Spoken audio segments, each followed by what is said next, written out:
Welcome to Educating the Next Generation, building brands on and off the court during the NIL era.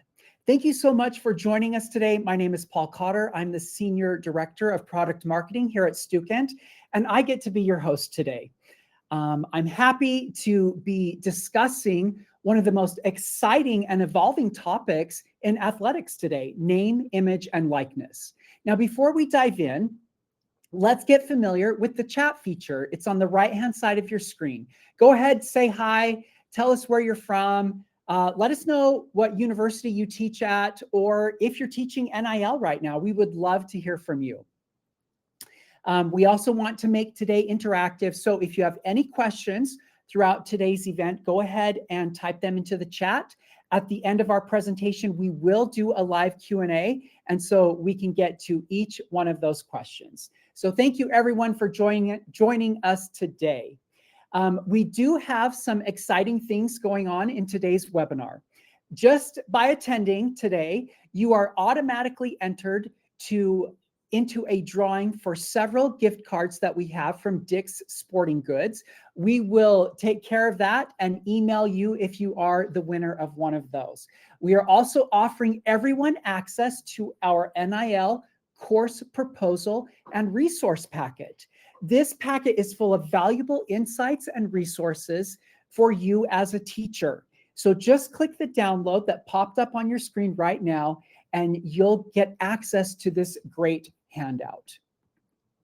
Now, just go ahead. Thanks everyone for joining us. Tom from Methodist University, Jeff, Derek, Stephanie from Ferris State University. Thank you so much everyone for joining us today. We're excited to have you with us. Now, while you're requesting access to the adoption packet, I want to take a minute to introduce and invite to the stage our speaker, Kara Hawkins-Jedlicka. Kara Hawkins-Jedlicka is an assistant professor of practice at the Edward R. Murrow College of Communication at Washington State. She teaches public relations and personal branding courses. She has over 10 years of experience as a content producer and strategic communicator, specializing in digital advertising and social media. Her research focuses on brand communication in women's sports and influencer culture. As the co-founder of the oral history podcast called Starting Line 1928, she documents women's distance running pioneers. She holds an MA in advertising from the University of Texas at Austin. So Kara, we want to welcome you to the stage, so go ahead and hop on. Hi, thank you for that great intro. That was lovely. Yeah, thank you. We're going to turn the time over to you, and when you're finished, I'll hop back on and we'll do the Q&A. All right, sounds great. All right, y'all, I'm going to start sharing my screen. I will look at the chat as we go, but I might not get to the questions. So let's just jump in. I want to use our time wisely today.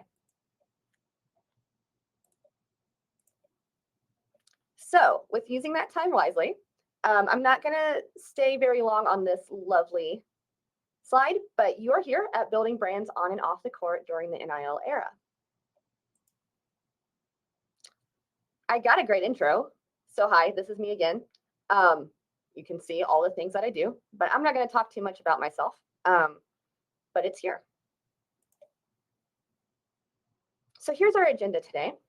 We're going to go over kind of the background of women's basketball, where it's been, where it's going, really kind of why I like women's basketball, and why I think it's great for the personal branding space.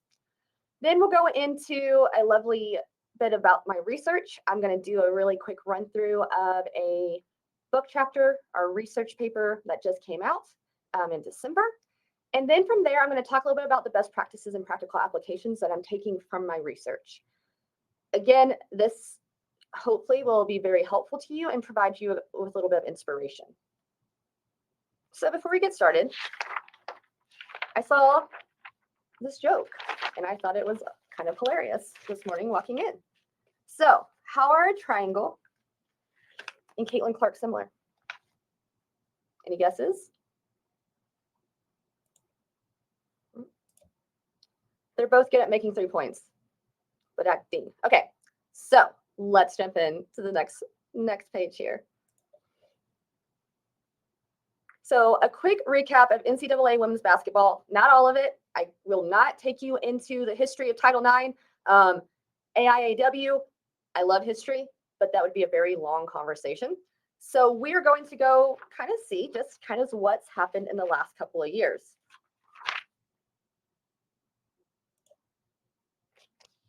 So I'll start off with a little bit of video. There is no sound on this, but let me just set the scene.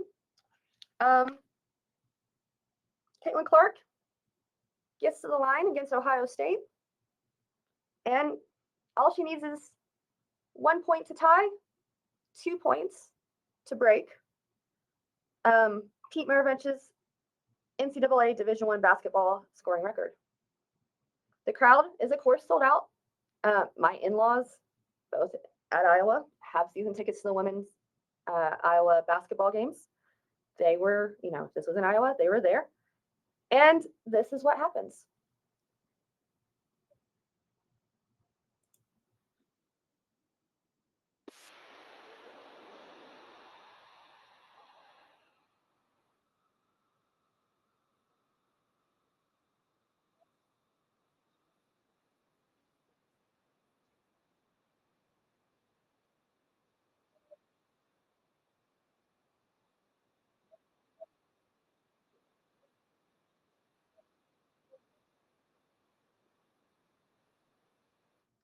So this all happened last season.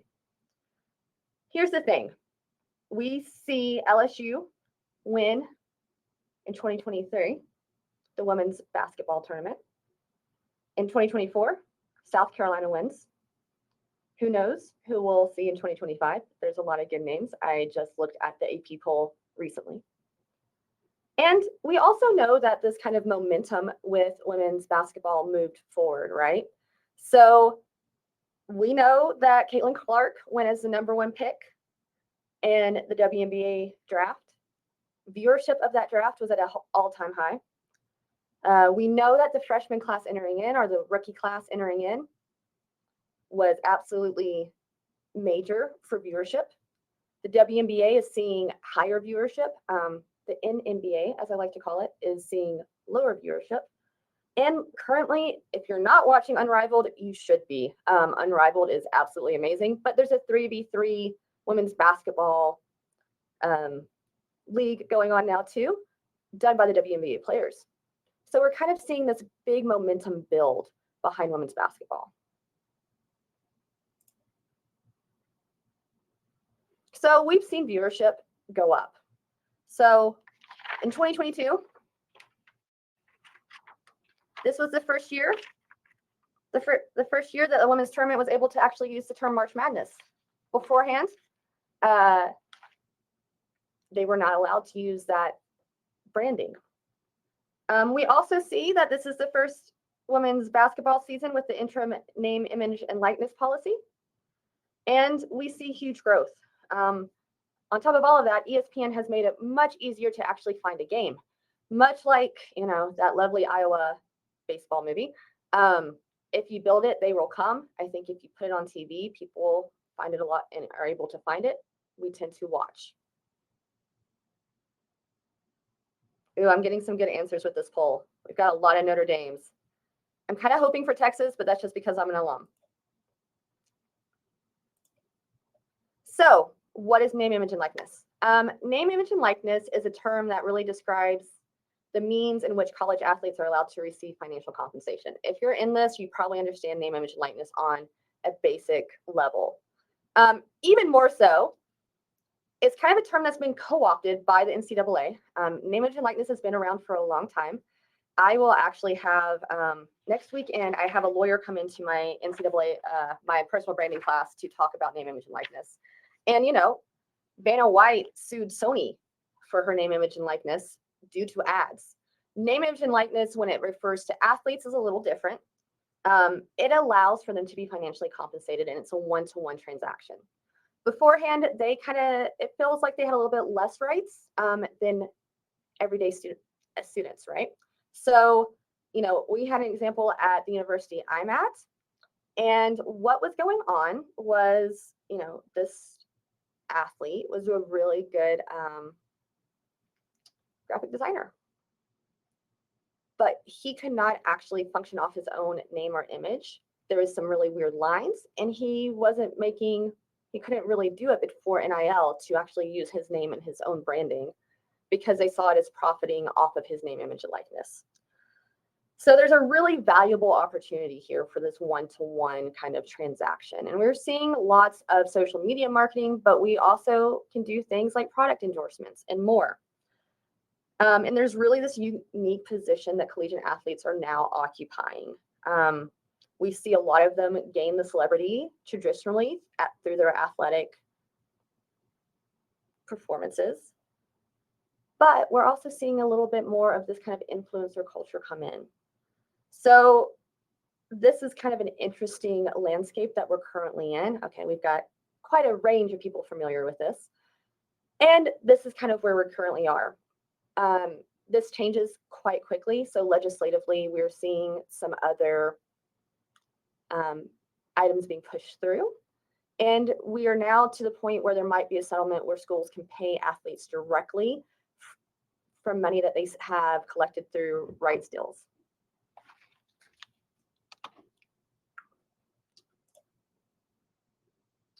So let's talk a little bit about this research paper. Research paper that's in this lovely book. Putting the image in NIL, how women's collegiate basketball players build personal brands. This research is a content analysis. Me and my co-author watched so much TikTok. Oh my gosh, the amount of TikTok I ended up watching for this was ridiculous. And because we were taking screenshots, we both filled up our Google Photos, and we had to make some hard decisions about what was actually being saved. So let me kind of jump into this paper.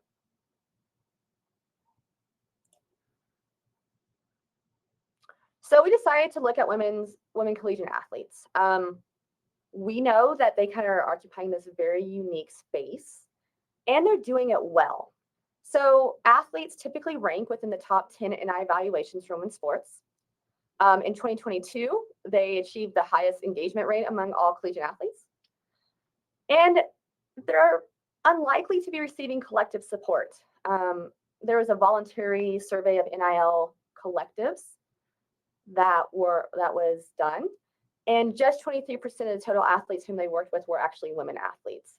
So we know that they're unlikely to be getting a lot of support from collectives, which means they're typically doing brand sponsorship deals if they are being valued as high as they are. And as I said before, popularity is soaring. I think I just read something yesterday where it was like if you were to ask somebody who their favorite athlete was, most people have been saying Caitlin Clark over anybody else. And it's not just Caitlin. There is a whole crew, and I'm about to introduce you to them here shortly. So, research questions. The two things you wanted to look at. How do collegiate women basketball athletes use social media to create a narrative and develop a brand? And how does the platform affect the narrative if it does? So, here is our sample. Now, from this sample,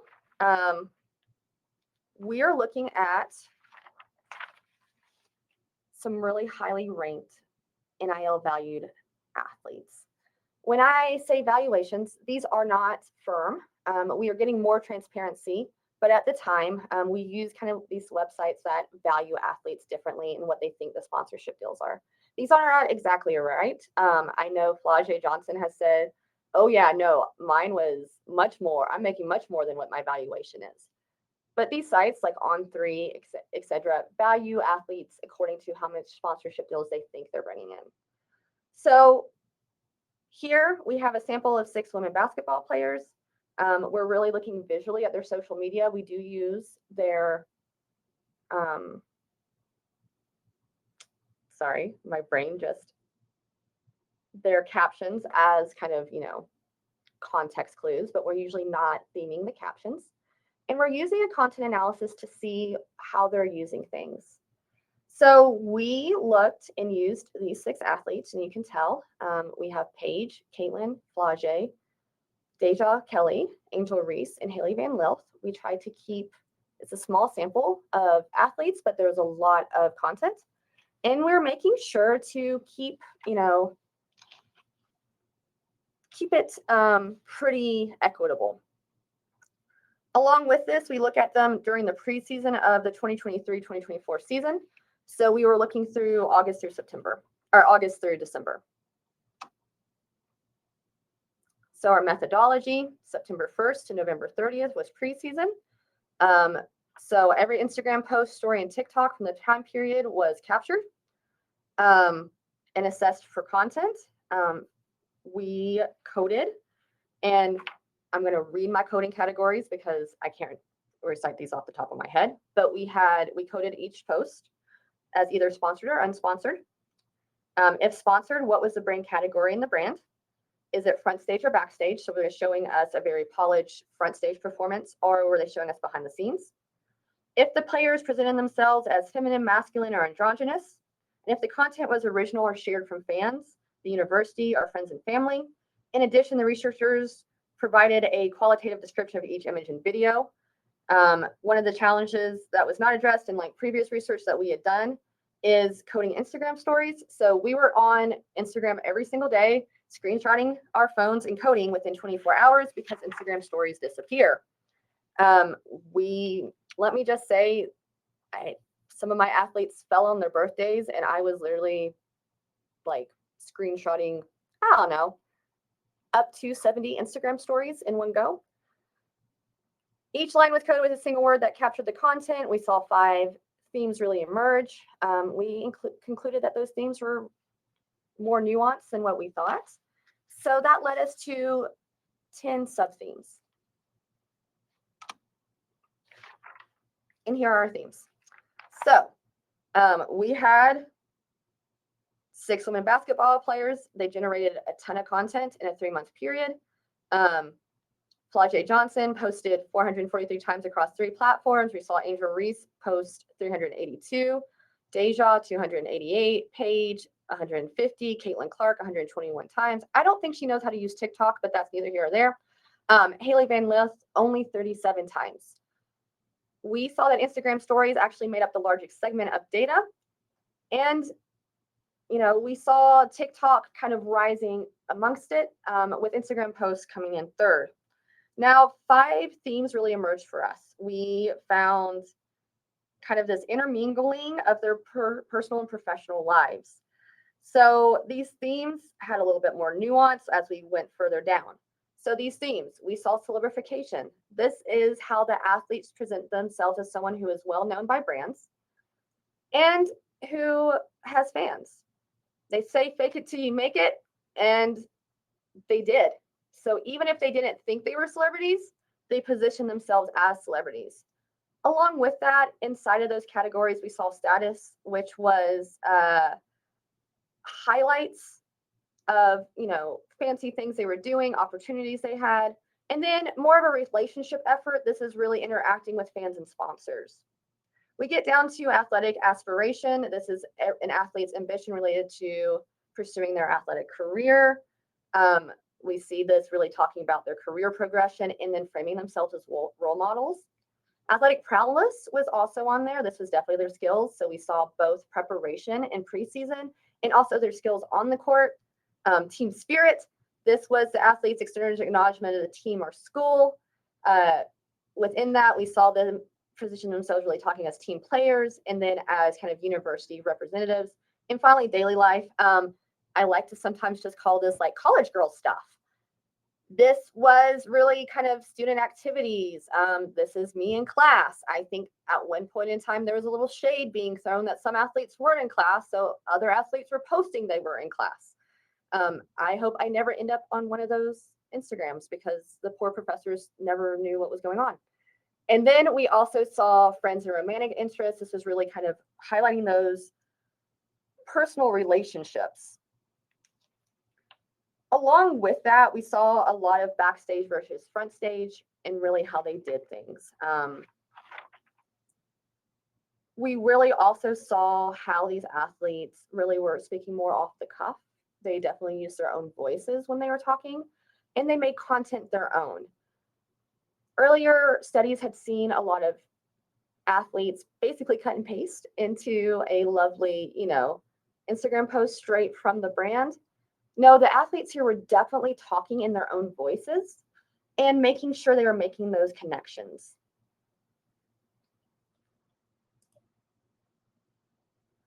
So some examples here. We see here Caitlin sharing a Nike post. They almost make her look godlike with, like the savior of women's basketball with the lovely golden glow behind her. That was celebrification for us. Flage had a really good video ad for Shell. Definitely positioned herself and her pursuits as both an athlete and a rapper. So we saw that kind of as this athletic aspiration. We also see, people going as role models. Here, this was a share and a tag for Paige. She was being positioned as someone who's being looked up to. We see a young girl here with her hair done exactly like Paige's hair. And finally, we see kind of some dual ones, right? We see here that Haley Van Lilth is in this ad, it's very focused on her, but she is advertising something. It is that little bit of celebrification, but also she's about to go do a practice. In the next carousel over, we'll show you some of her hooping skills, and that is more athletic aspiration. Something else that we also found. So looking at the platforms, Instagram post, we really saw more as this very cleaned up front stage version of their lives. And typically underneath that, we saw it being more athletic proudness, celebrification, and kind of this university representation. Instagram stories, a lot more daily life. We had so many posts that were in that daily life category in those Instagram stories that kind of build that authentic one-on-one feeling of a relationship. My students really are starting to hate the term authentic, so I keep using it. Students tend to like to use the word genuine. And then finally on TikTok, it was kind of a mix of lots of things. We saw everything from them dancing silly dances to really getting behind the scenes and, training with their trainers, kind of talking about that career progression. But we do see Instagram posts kind of seem really at odds with more casual and college student brands that come through on Instagram stories and TikToks. As a brand, I would almost think about trying to move over more to and sponsoring more of those Instagram stories. I know the metrics are harder to track, but it's something that is not being used as much as the post. Okay, this is our conclusion. Collegiate women basketball players are really kind of this mixture of both athletes and social media influencers.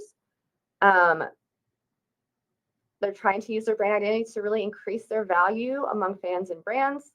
And they're really using it to further themselves. It's a great opportunity for them. And as much as it feels a little unregulated within things, people are they're really taking advantage of it to position themselves for future careers. All right, so I'm going to take a pause and a sip of water.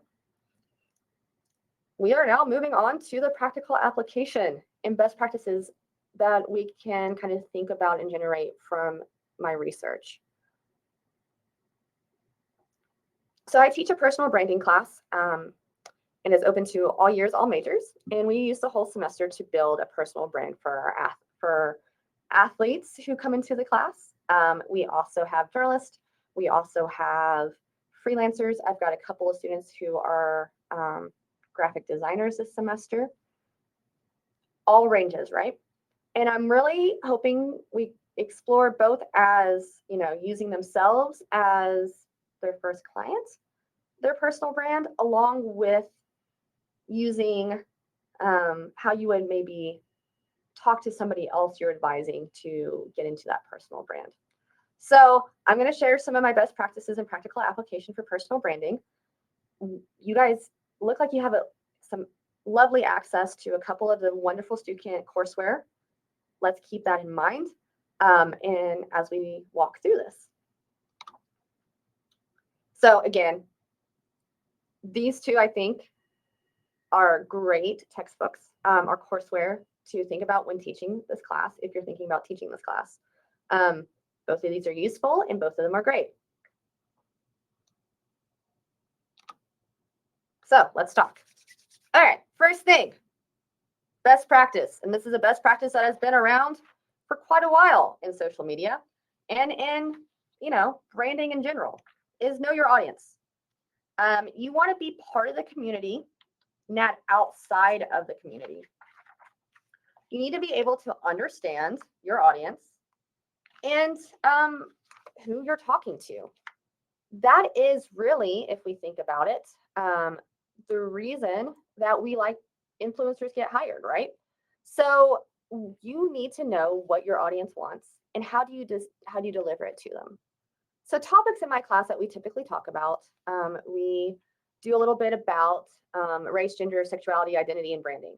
How does this work? How does this play together? How do you kind of think about your community and how you're there? We also talk and spend a whole day on audience profiles, right?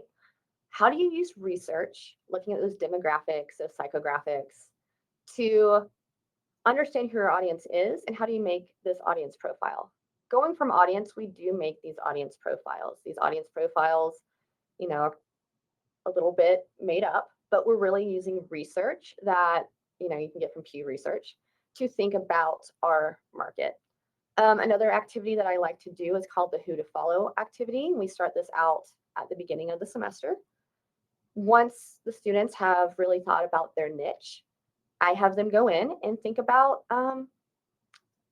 who do you think is really top in that space and who should you follow? This is a great little activity. We go around, we share some content, and sometimes your best ideas come from the people that you follow already on social media.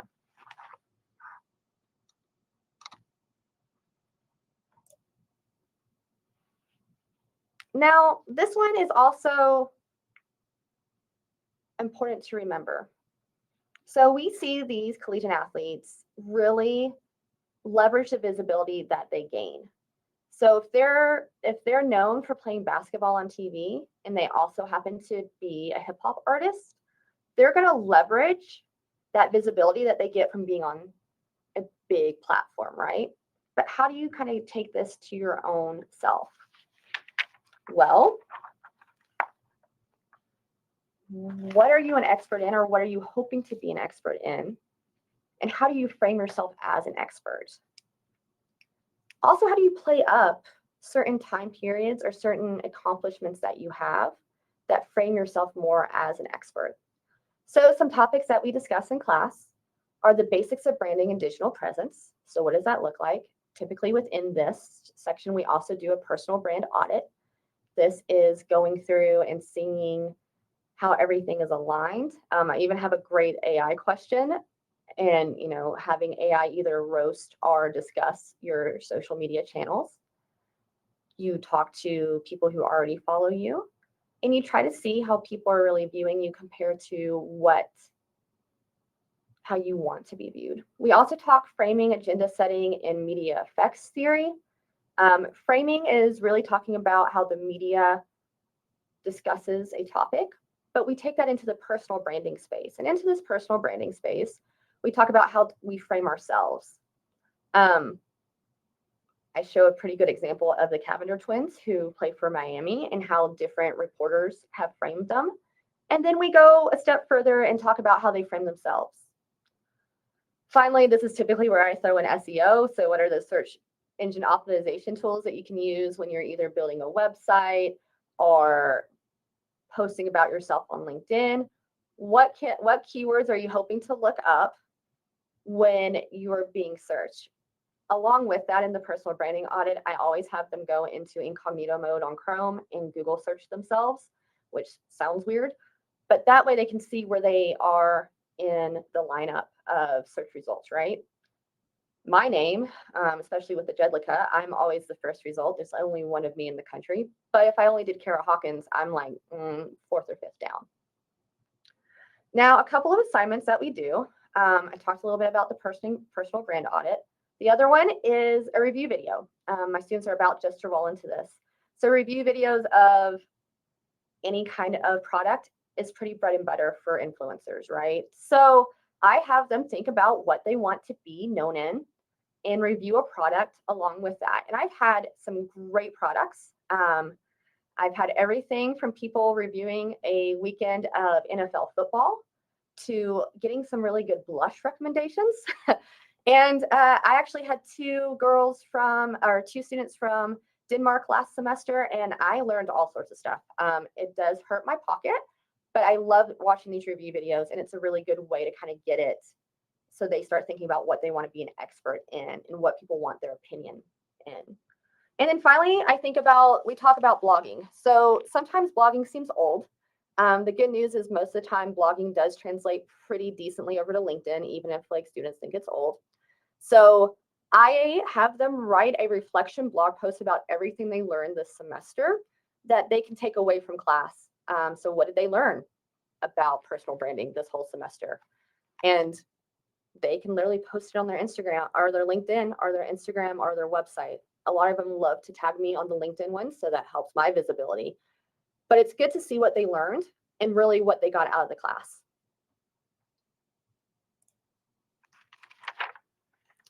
So another thing is don't just broadcast.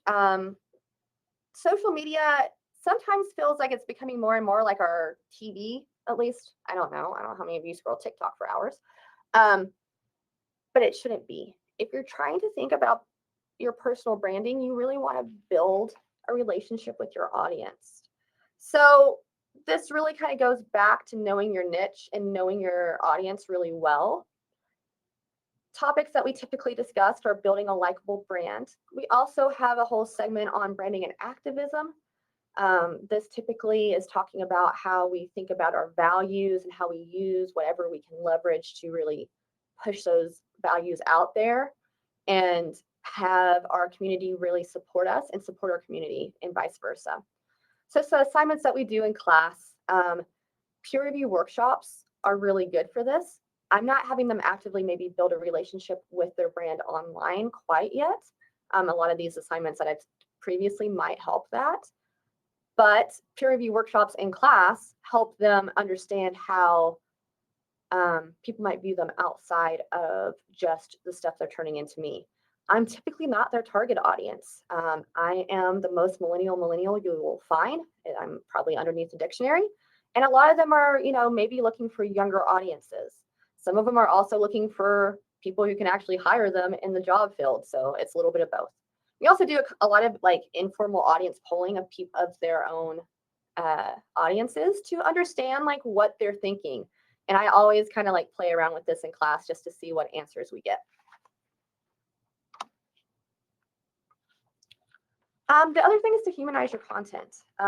We saw a lot of this kind of behind the scenes relatable content that these athletes were sharing. Everything from doing TikTok dances to like flights being delayed, playing jokes on your teammates. All of this really is kind of humanizing who they are. They don't seem like they're a celebrity that you, I don't know, like Anne Hathaway or something that you can't get to. And we really need to kind of think about storytelling here. So in the class, we talk a little bit about the principles of storytelling, what makes a good story, what a narrative arc looks like, how do you make yourself kind of the center of that narrative arc. And we talk about finding your personal brand voice. I like to do a card sort activity where I have 87 different adjectives, and I try to get students down to 3 adjectives that they would use to describe themselves.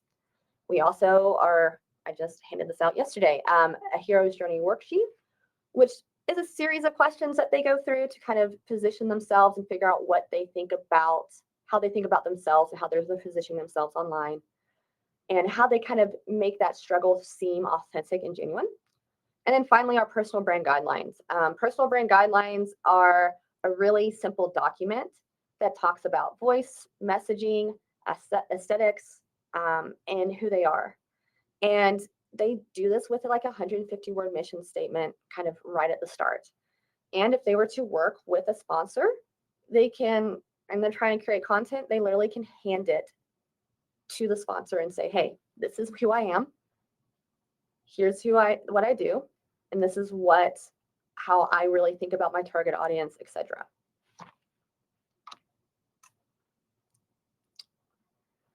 And one of the things that was a little interesting was kind of how these athletes typically balance their platform strategy. Balancing a platform strategy is always something that we talk quite a bit about in social media marketing. Platforms are different and they change. So, we think about why we're on certain platforms. And we saw how they used them. I gave you some really good, some examples about Instagram posts being way more polished than maybe the Instagram stories. TikTok being sometimes a little bit more off the cuff. So when we're talking about kind of balancing this platform strategy, we've got to think about both in life, real life, and on social media. So topics we typically discuss is crafting a narrative across channels. So how do we actually get our lovely LinkedIn bio sounding similar to our Instagram bio, sounding similar to our, website, right? Along with that, we talk a little bit about how things need to be a little different. So the photo that you might share on Instagram is not the photo that you might share on your website, on your portfolio website. What do you want to show off? What do you want to see? I'm going to say that in the case of these athletes, sometimes I didn't always see tailoring. And sometimes I think that's just because you don't want to do more work than necessary. So oftentimes, if they were pushing out maybe a sponsored post that was more video heavy or video forward, they would share the same thing on TikTok and Instagram with pretty much the same content underneath. We also talk about content buckets. There is a great podcast that talks a little bit about content buckets and uses Taylor Swift as a way of thinking about content buckets. So how does that strategy look? Where are you putting things on different platforms? And what are you trying to do and get out of your social media channels? And then we also talk about big picture, the GHOST plan with no H. So goals, objectives, strategy, and tactics. So what is your ultimate goal for your personal brand and what are you looking at? Again, some assignments we think about here. We start the semester with a mood board. Let me tell you, some of these students have been, training their whole entire life for creating a mood board. They have Pinterest mood boards like you wouldn't believe. And we talk about how we translate that mood board into our personal brand guidelines. We also build a website. This is important for SEO, but also just so they have a landing spot. Very basic website, but they leave the semester with a website. And then finally, the last assignment of the semester is this personal brand strategy, where we really think about those goals, objectives, strategy, and tactics, and how do we really work within that framework to achieve our goals. And then my final best practice is harness your celebrity. We saw these collegiate athletes really speak to their community and all sides of them, but also, as I say, kind of fake it or understand that they are being visible for certain reasons. So typically, if they have one sponsorship and it does well, they'll leverage it for another sponsorship. I've looked at media kits from collegiate athletes, and one of the big things that is often missing out is metrics when they had other sponsorships. So again, in my class, we create a media kit and really think about what we've accomplished and how that looks and who we're talking about in our metrics. And we also talk about how we would maybe build between, other brands. So a guest content for another public figure. I've always wanted to experiment with them having to write a guest post for somebody else in the class. I haven't gone there yet, but I think it would be really fun to see how that works out, or really thinking about how we can integrate both, besides just pure workshops, some kind of in-class activity or out-of-class activity where we get both with all the students involved. So with that, thank you. I think we're going to do some Q&A here. hopefully I didn't go too fast. And you can find me at this email is on Blue Sky as Kara Bird. I'm other places there too, but Blue Sky is where I mostly am. Well, thank you, Kara. This was awesome. This is such great information in here. And before we jump into the Q&A, I want to give people a chance to enter in questions, and we have some that have already been submitted that we'll get to. But I also want to let you know, if you are wanting to integrate NIL into the classroom, that Stukent does have amazing resources for you. We're going to pop some of those up on the screen right now. Kara talked about them a little. We have Name, Image, and Likeness. Author is Mary Beth Kosmeski. It's an amazing course with a courseware and a simulation that will teach you everything you know and help you out. We have a sports marketing with the same courseware and simulation, and then we have personal branding by our author is Karen Freeberg, and it's once again a great resource for this. So take a minute. We're offering free instructor access for any of these. And we're just really excited about what we have to offer here. Now let's dive into some of the questions. First question we have, Kara, is, are there certain, you mentioned TikTok, you mentioned Instagram. Are there certain social media platforms that have been proven to be more effective for NIL deals? You know, proving is hard sometimes in NIL. We are getting more transparency. There's luckily an app now where students actually have to, our collegiate athletes have to say like, oh, hey, I'm actually had a deal of $600 or more. That has literally came in since last August. From what we have seen, it looks like brands like to go towards Instagram posts to be more effective, but I really think it matters about what audience you're talking about and what you're considering. I'm going to sound like such a professor here, what you consider more effective. So yeah, what are you measuring? So engagement wise, I actually think both Instagram post and TikTok is probably pretty good for both. You're going to be talking to different audiences there. I would like to see more brands play on Instagram stories, but it's harder to measure that. So I don't know if they're ever going to be there because it's harder to measure. Great, thank you. Another question we have is, how can professors incorporate lessons from NIL into personal branding and marketing courses?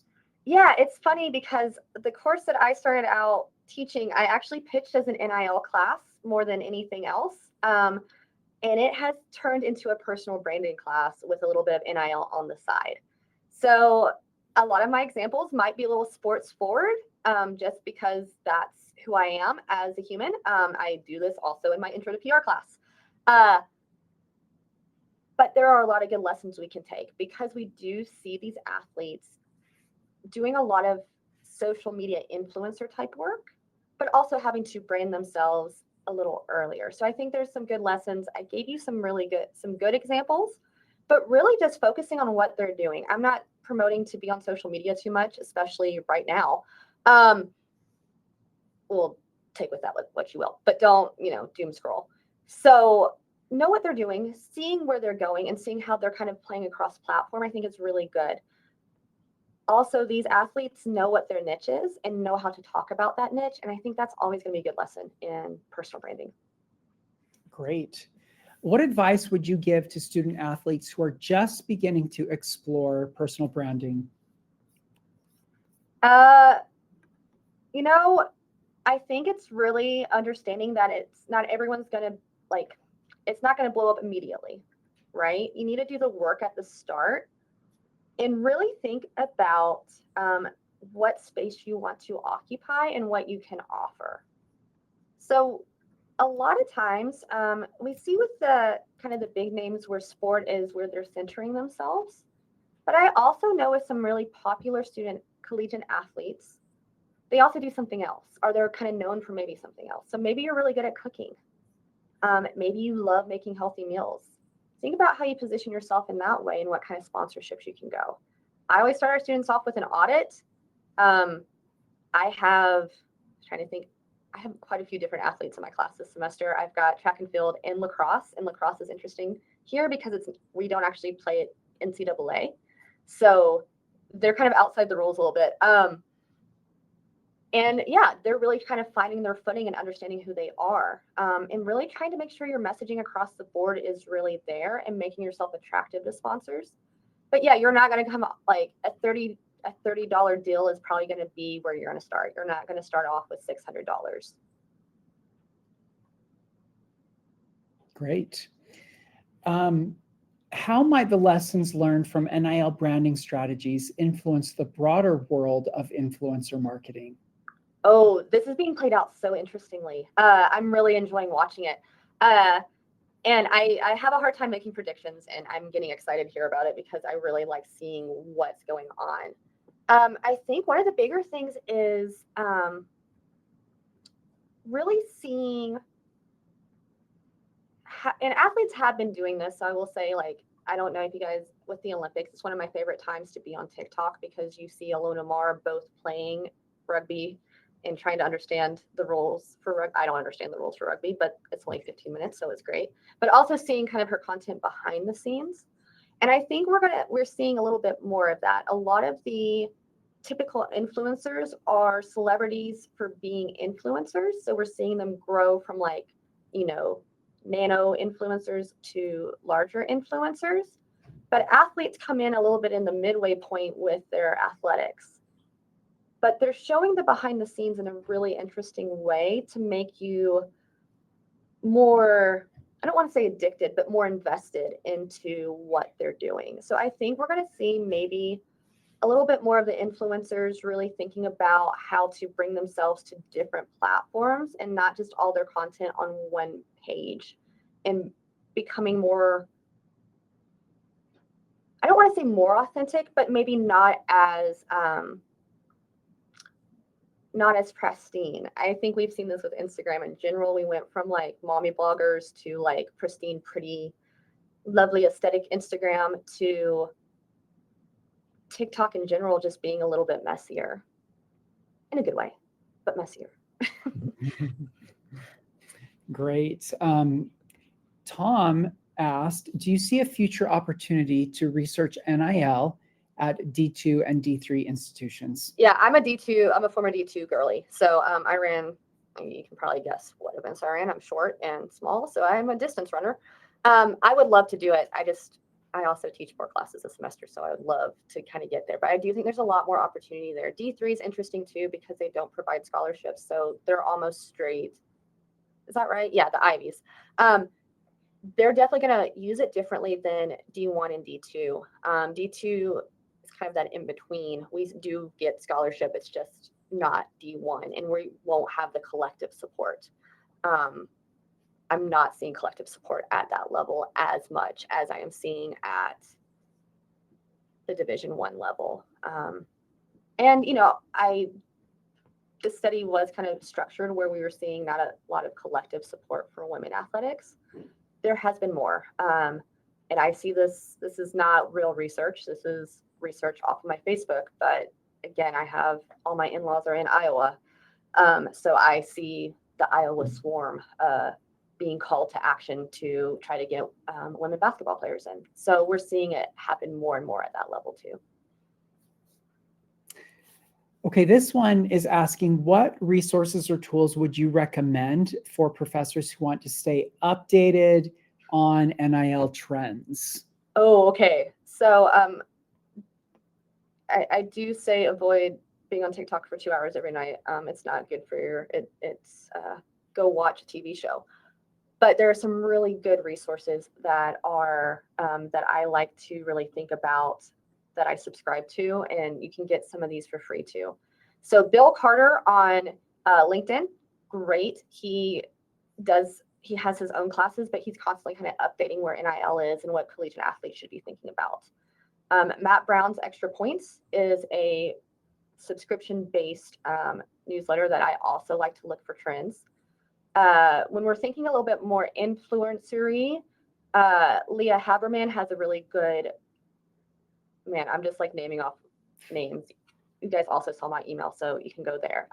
She has a really good job with just influencer culture in general and seeing what's going there. So there's always that mix. And then I would say, finally, anything Amanda Kristovich writes about NIL is spot on. She is amazing. Her, and then also Katie Lover, that I've been on I've been on at least one panel with. Both of these journalists do some great NIL work, especially within women's sports. So yeah, find them. Amanda Kristovich, I think I'm saying her name correctly. Anytime she's able to explain things in a really simple way, especially when it comes to legalese around all of this. I am not a lawyer. I worked as a marcom for a law school for like a year and a half, but that's about it. So like sometimes the lawyerness of this is a little above my head. I actually convinced a student who wrote an honors thesis with me to go to law school because of NIL, because the whole time I was like, I'm not a lawyer. And then she would go look it all up. So there's a lot of good people out there keeping track of this. I have gone to the point where I'm just newslettering it as much as possible because that's the easiest way for me to keep track of everything. Those are a lot of great resources. Thanks, Kara. Let's wrap up with one final question. Your thoughts on how you see NIL education evolving over the next couple of years? Oh, so I think it's really interesting. I think when NIL first happened, there was kind of a rush to get classes out of the athletics department to fruition. So we saw a lot of universities, and they'll have kind of the intro course, which is just like a quick semester course of a lot of guest lecturers coming in and giving the basics to collegiate athletes. We're already seeing that evolution of these becoming courses where they're opening up to everybody. And, they're more than just they're more than just like a 1-credit course. They're a 3-credit course, right? And we're seeing, I am a communications professor and I get a lot of PR and advertising students in my class, but I also have a ton of sports management students, right? So I'm seeing everyone across the board that are interested in it. So we're seeing this be like both hey, what is it? How do I make it work for myself as an athlete, to also, hey, I want to be in sports and know what it is, or I want to work in general with influencers. So let me see how that goes. I think we're going to see it hopefully be a little bit more standardized. Supposedly in August 2024, the NCAA was sending out like more of a metric to all of the athletic departments about what to educate and how to educate. But I think we're going to maybe see that across the board, where there's going to be maybe some kind of like online thing that all athletes have to take. But a lot of athletes are also coming into college more educated because it's being allowed in high school. So they've already know it. They already kind of understand what's going on. So there might be a little bit more pushback there too. So it's going to get bigger. I think there's going to be more of a want for more students to see it. This is if you're trying to convince your department to like have this class, this is a very good class to teach a lot of basic skills and bring in students from outside your major into a classroom to understand what's going on and kind of get those introductions into your major too. I think it's a good course. I think I'm really seeing it more personal branding lately, but I can see it going much bigger. Wow. Thanks, Kara. This has been fantastic. Thanks for sharing your research and your insights and your thoughts on all of this. And thank you to everyone for joining us today. Just as a reminder, we're offering everyone free access to our NIL, sports marketing, and personal branding courseware and Simternships. These comprehensive bundles include our groundbreaking simulations that give students hands-on experience. They include annually updated courseware so you can stay ahead of any changes that are happening in the industry. They have engaging assignments and auto-graded quizzes for easy implementation, and include real-world case studies and projects that help you bridge the gap between theory and practice. That's not all.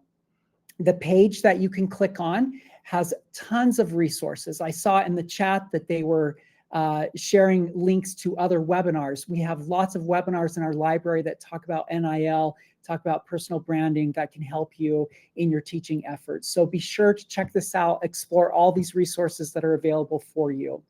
Before we wrap up, we have one more exciting opportunity for you. If you'd like to enter our raffle for a chance to win one of two $50 Dick's Sporting Goods gift cards, please take a moment to fill out our quick survey, and we will email those out. So thank you so much to everyone for joining us today.